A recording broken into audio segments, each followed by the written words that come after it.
Muscat سے سجاد احمد شیخ خبر دے رہے ہیں، مسقط میں پاکستانی سفارت خانے میں تقریب یوم یکجہتی کشمیر کے سلسلے میں تقریب کا انعقاد کیا گیا۔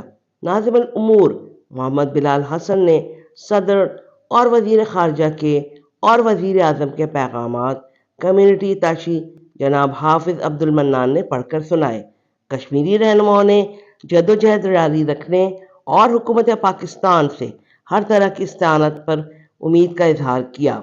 سفیر پاکستان جناب سید نوید صفدر خانی نے اپنی قومی و ملی جذبے سے بھرپور انداز میں یوم کشمیر کو خصوصی اہمیت دیتے ہوئے زور دیا کہ ہم سب اپنے بچوں کو بھی آج کے دن کی اہمیت سے آگاہ رکھیں تاکہ کشمیر حیثیت اور تاریخ کو مسخ نہ کیا جا سکے، اور پوری دنیا کے مسلمانوں کو کشمیریوں کا بھرپور طریقے سے ساتھ دینے کا عزم کیا۔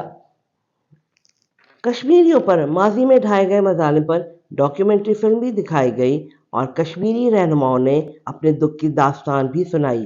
کشمیریوں کی خودداری اور کشمیریوں کی ہر لحاظ سے اور ہر سطح پر مدد جاری رکھنے کا اظہار کیا اور عملی قدم اٹھانے پر بھرپور زور دیا۔